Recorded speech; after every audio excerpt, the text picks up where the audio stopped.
Hello again, and welcome back to Lost in Translation.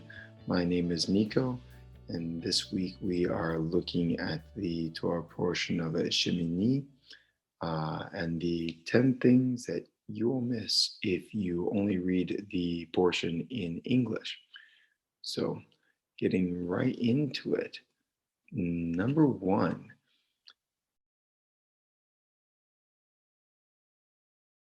Egel. This is when the priests start to really function as priests. The tabernacle has been put together, and the inauguration is going forward, and we're starting to have our first sacrifices here, and Aaron has been told to bring a sin offering and an elevation offering, right? That we have this burnt offering, which is also an elevation offering. We see this olah, right? Um, and it's oftentimes translated as burnt offering because the olah, the elevation offering, is completely burned. What's interesting here is that the sin offering is a bull calf. In Hebrew, the word egel is used. This is precisely the same word that's used in reference to the golden calf, right? So it's interesting that the priests, the high priest, is meant to atone for his sins through the sacrifice of a bull calf, right? So as soon as that's done, he then offers a ram, the offering that Abraham, our father Abraham Avinu, that he made with Yitzhak um, as an elevation offering. So these two different animals having very strong symbolic links to uh, previous situations in the Torah. One being the sin of the golden calf, that animal is offered as a sin offering, and the ram as an elevation offering to draw closer to Hashem. Okay, let's go to number two.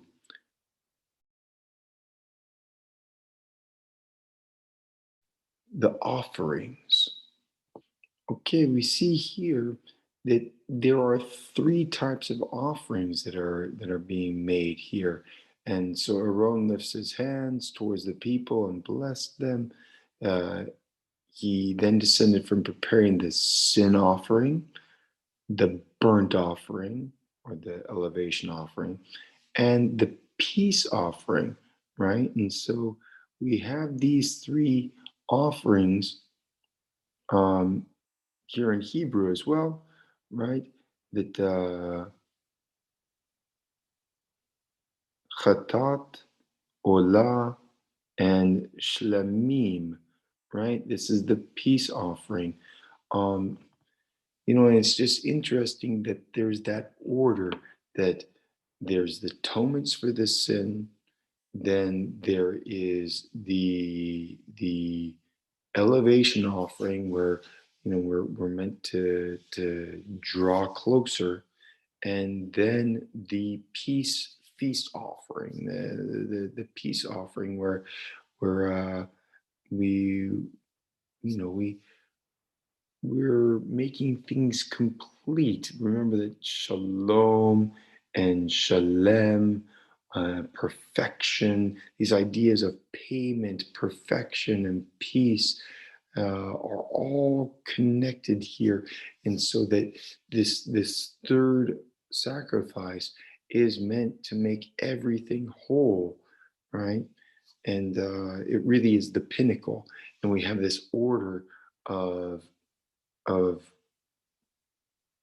of atonement, drawing near, and uh, establishment of a perfect whole between us and Hashem through this sacrificial process. And we also see this in the order of our prayers, right? So something to keep in mind. Okay, number 3,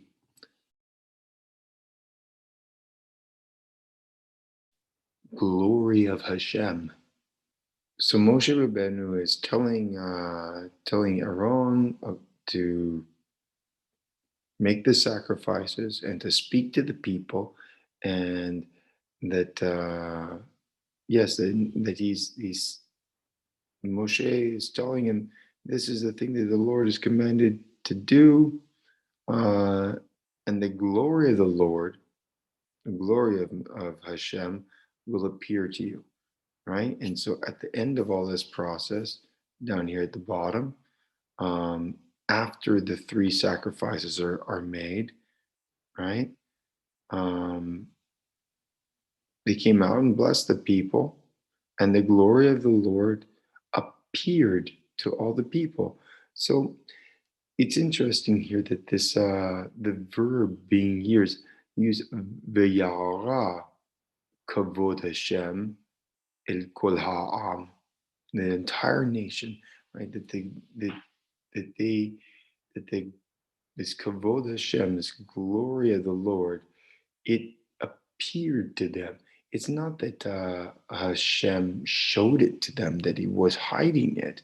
It's that the people weren't able to see it. And then through the sacrificial process, through our efforts in prayer, that we come to be able to see what is constantly present.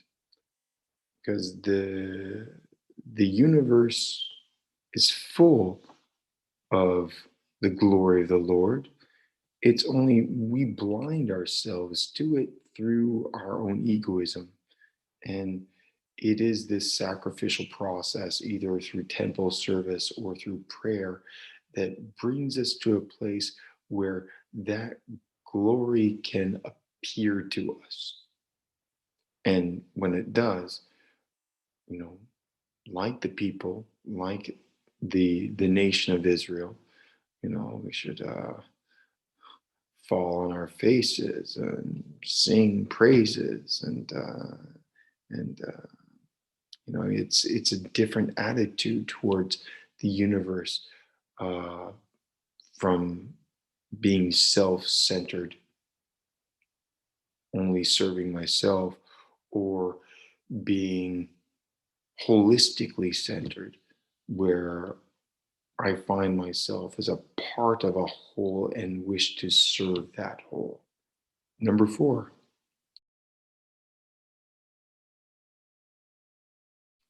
alien fire. Okay, so everything's going really well. The temple process, the tabernacle service is going along well. And this very next chapter, right at the very beginning, we have this tragedy that 2 of the sons of Aaron, 2 of the priests, Nadav and Abihu, they they die. And why? Right? It's a very curious part of the Torah, and we see here that they put fire in their pans. They took each his pan, put fire in them, and placed incense on it, and they brought before Hashem foreign fire. Esh, let's see. ויקריבו לפני השם אש זרה. Zara, like we use this term avodah zara as idol worship, right? Now, there's something here, connected to, I don't know, we get this connection back to idolatry, or that, yes, it's something that they weren't commanded to do. Things, it doesn't seem as simple as they made a mistake. These are 2 of Aaron's sons. These are 2 who have been receiving instructions directly from Moshe Rabbeinu. They've seen the consequences. They know what's at stake here, and it seems sophomoric to assume that made a mistake and got themselves killed through ignorance, especially when we take a closer look at some of the other circumstances going on here in the narrative. That brings us to number 5.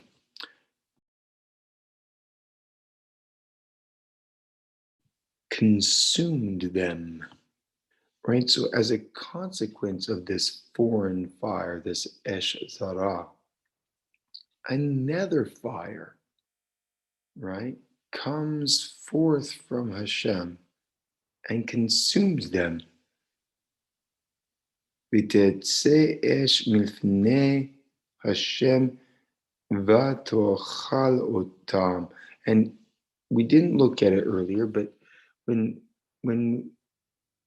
we see what was happening with the sacrifices in the previous chapter, right? When the glory of Hashem appeared before the people, a fire came forth from him, and the same verb that the fire consumed the sacrifices that were on the altar, right?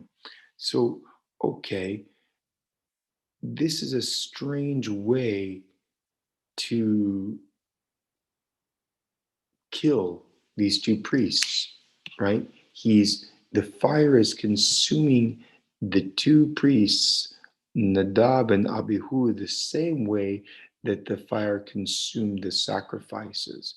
And when the fire consumes the sacrifices, it's a the glory of Hashem is there, and we know that the sacrifices are accepted. So now again, we have this situation where fire is coming forth. And there's this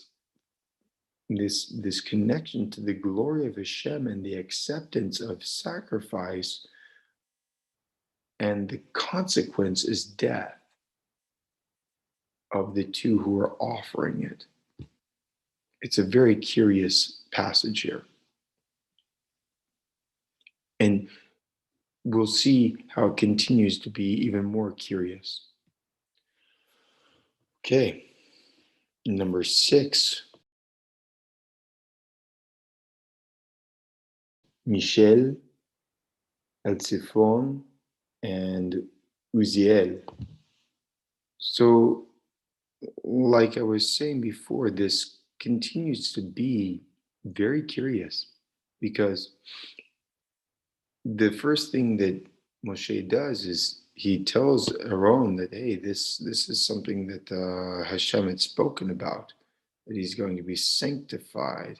And we're going to get into that later, this idea of sanctification and holiness, right? And he was going to be sanctified by those who are near me, and I'll be glorified before all the people, right?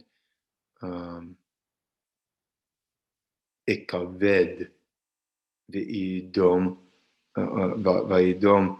Okay, kol ha'am ikaved, right? It's going to be glorified, this glory of the Lord.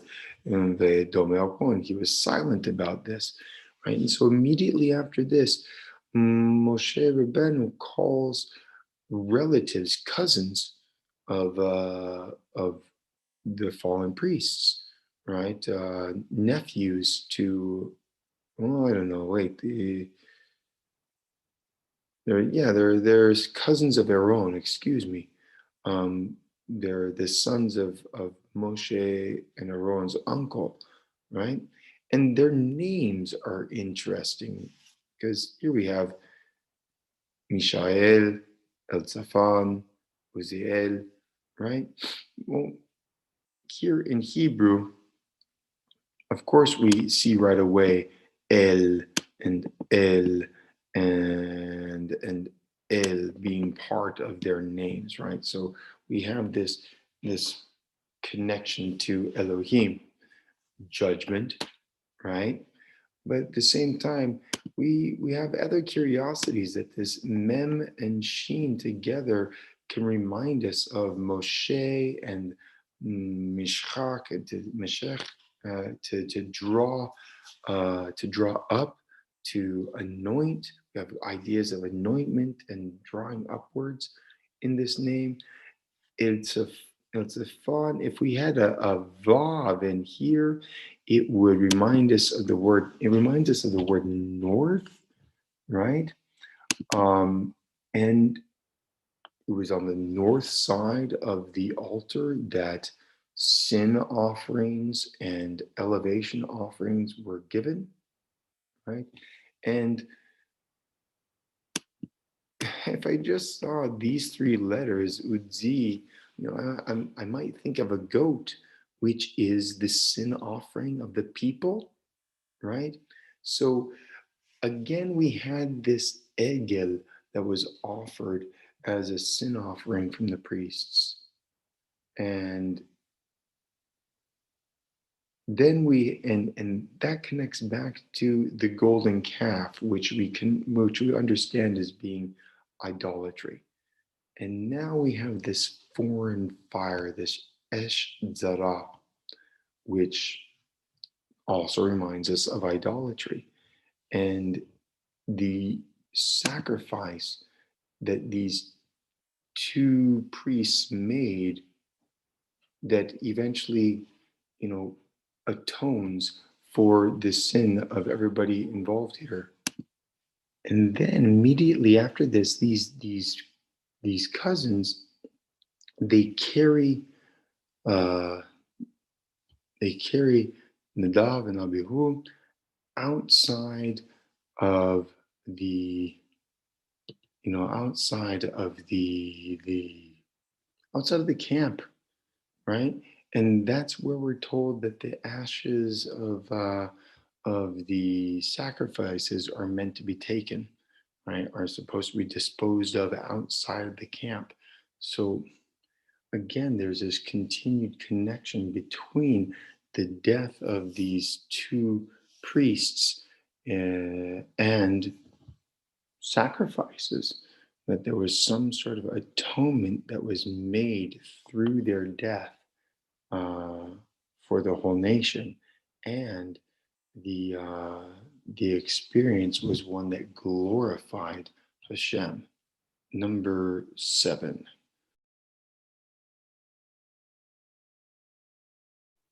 Do not leave your hair unshorn. Do not leave your heads unshorn. Do not rend your garments. Do not. Okay, so what's happening here? The the mourning the mourning practices in Judaism is to allow your hair to grow, to not trim your beard, not to trim your hair, to tear your clothing, right? And right now we're in the Omer season, where for the first 35, 33 days, we're going to observe a national state of mourning, right?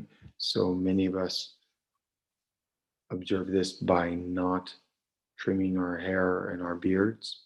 Um, and but the the survivors, Aaron and his surviving sons, Eleazar and Itamar, they're being told not to practice uh, these mourning rites, that they not even rites, they're not supposed to do these things. They're not supposed to demonstrate that they're in a state of mourning, that they need to fulfill their services as priests, and if they don't, then there'll be a lot of problems for the nation. So their responsibilities as priests supersedes their responsibilities to their family in terms of mourning procedure. Okay, so number 8,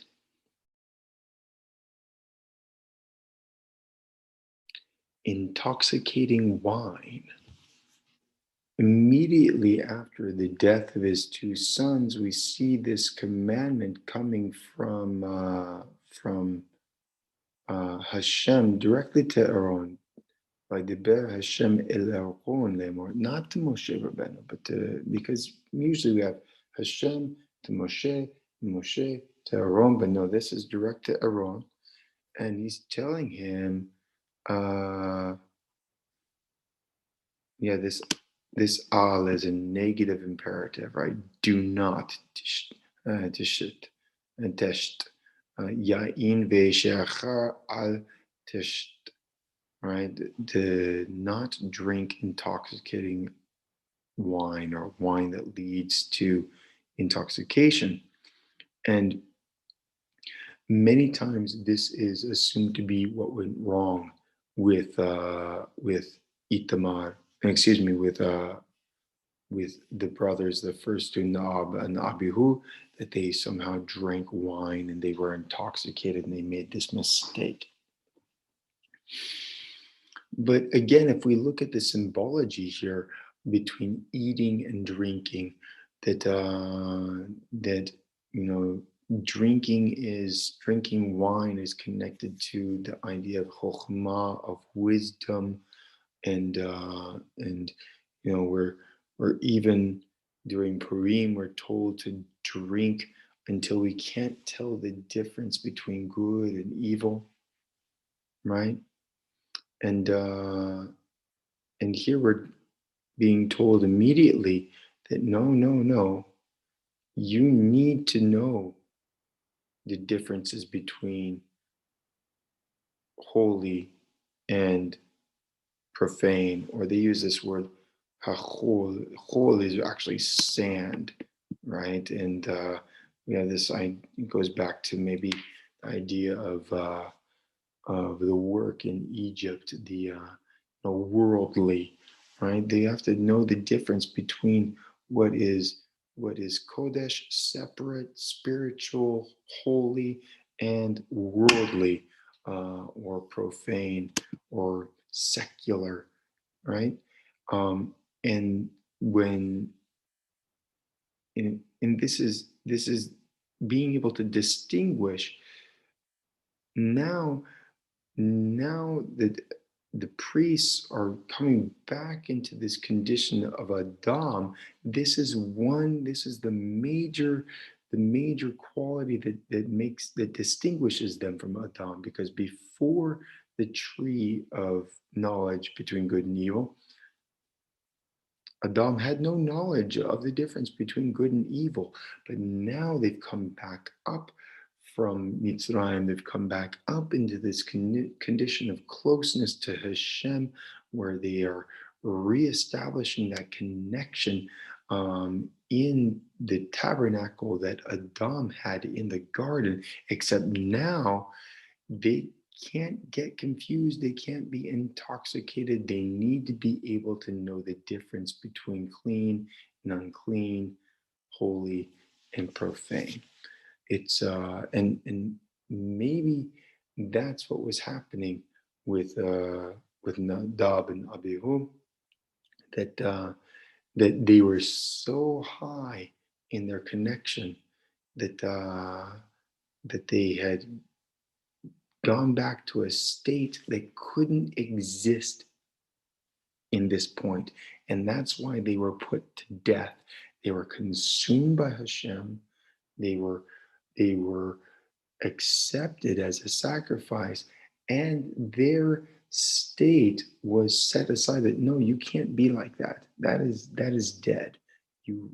Now we have to have this connection with Hashem, but we also have to carry our own agency to be able to distinguish between good and evil in a way that Adam before never had that capacity. All right, number 9.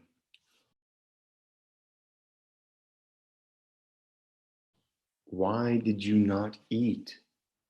Okay, so the sin offering is something that's supposed to be eaten by the priests, and it turns out that through the process they didn't eat this, right? And Moshe Rabbeinu is he's upset about this. There's a procedure that Hashem has given and that they're supposed to follow, and he's asking why they didn't eat the sin offering. That this is part of the process, and this is how they atone for the sins of Israel, right? Um, why didn't you do this? And Aaron's answer is also very interesting, uh, right? Today, did they offer up their sin offering and their burnt offering before the Lord?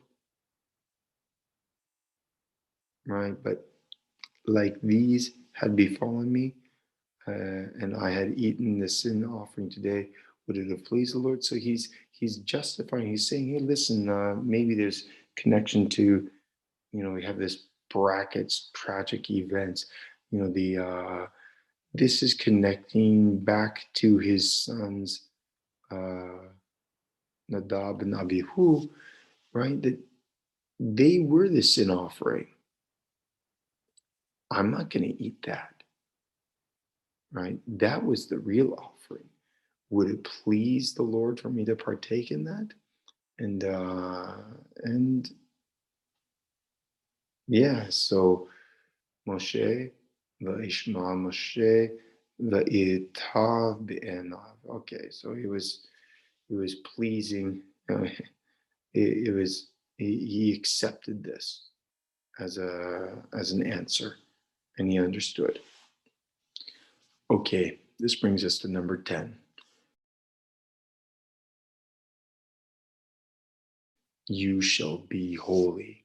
So this is very interesting. We've had this whole discourse of being able to tell the difference between pure and impure, holy and profane, and directly after this, we get this delineation of, for the first time, a delineation of the laws of kashrut, what animals are pure for eating versus what animals are not, what animals from the sea, what birds, a whole list of things of how to observe kashrut. And at the very end of all of this, right,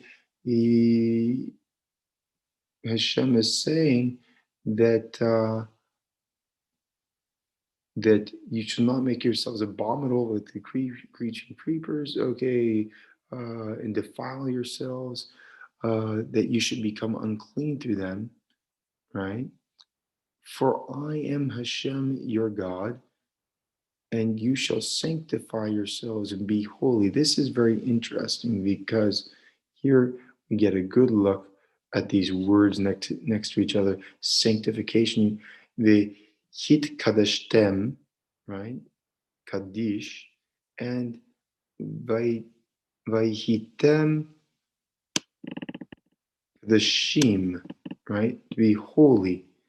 So sanctification, holiness, it's the same concept, but it's also separation. Separation from what though? Separation from this world, that we should be connected to Hashem in a way that our focus should be spiritual and not material, right?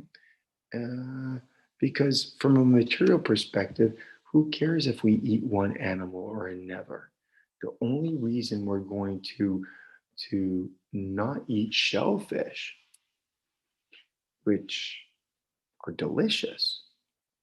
It's wonderful to watch people enjoy eating these shellfish, but the reason I'm going to restrict my consumption of that food, there's no material reason to do it.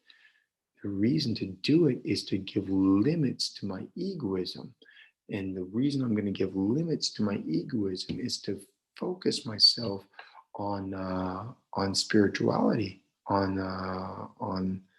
Torah, mitzvot, and on my Creator, and to try to become more like the Creator, and to serve the purpose of creation, right?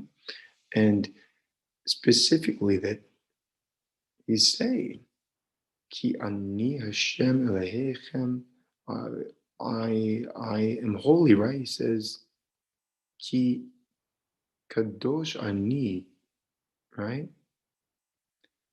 Velo